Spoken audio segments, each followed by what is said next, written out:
వివిధ parliament assembly constituency నుండి వచ్చిన కార్యకర్తలకు అందరికీ నా తరఫున ఉదయపూర్వక నమస్కారాలు చెప్తున్నాను. ఇప్పుడు మీ అందరికీ తెలుసు, ఇప్పుడు ఏ గవర్నమెంట్ సూపర్ సిక్స్ అనే రకరకాల స్కీమ్స్ పెట్టి ఎంత ఫెయిల్యూర్ అయింది అంతా మన సీనియర్ నాయకులు అందరూ మీకు ఎక్స్ప్లెయిన్ చేశారు.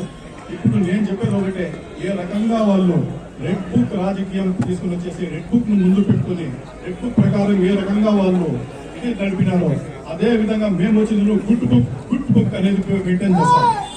ఆ గుడ్ బుక్ మెయింటైన్ చేసి మేమేం చేస్తామంటే దాంట్లో మా పార్టీ కోసం కష్టపడి కార్యకర్తలను గుర్తించుకుంటాం. దానికి అన్నిటికీ మేము నోట్ చేసుకుంటాం. ఆ బుక్ లో మేము గుడ్ బుక్ లో మీ అందరూ ఎవరెవరు కష్టపడినారో తిరిగి మనం ఖచ్చితంగా 2029లో ఖచ్చితంగా మనం రూలింగ్ లో వస్తాము. ఆ రోజు ఆ రెడ్ బుక్ లో ఆ గుడ్ బుక్ లో మేము చూస్తాం ఏ కార్యకర్త మన కోసం కష్టపడ్డాడు, మన కోసం బాధపడ్డాడు, వాళ్ళకు ఖచ్చితంగా ఈ సభ జరుపుకోవడం ఖచ్చితంగా మేము పెద్దపీట వేస్తాం. అదేవిధంగా ఈ గుడ్ బుక్ లో ఇంకో అంశం కూడా ఉంటుంది.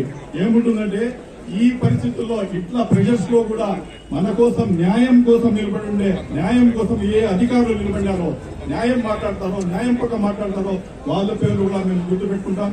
ఖచ్చితంగా వాళ్ళకు కూడా అధికారులు వచ్చిన తర్వాత ప్రాతినిధ్యం ఇస్తాం.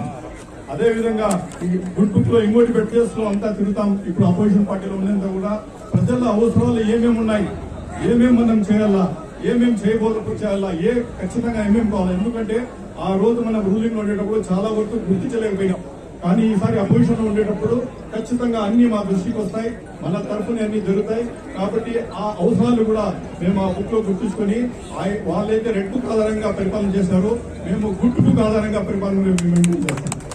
ఈ రోజు ఎవరు మనకు కష్టపడి ప్రజలు మన కోసం కార్యకర్తలు పనిచేస్తున్నారో అందరికీ ఆ ప్రమాణం చేసుకుంటాం. అందరికీ మేము మా ప్రాణంతో సమానంగా చూసుకుంటాం. మీకు ఏ ఇబ్బంది వచ్చినా తర్వాత కూడా ఇప్పుడు కూడా ఏ ఇబ్బంది వచ్చినా మేమంతా మన ఆకేపాటి అమ్మనాయుడు గారి నాయకత్వంలో అందరూ కలిసికట్టుగా ఉంటాం. ఖచ్చితంగా ఏ ఇబ్బంది వచ్చినా మీకోసం ఆహరించడం మీకోసం ఉంటాము. ఏది వచ్చినా మేము మీ అందరి సమక్షంలో వస్తాము. కాబట్టి మీరు ఎవరు ఆధారపడే పని లేదు.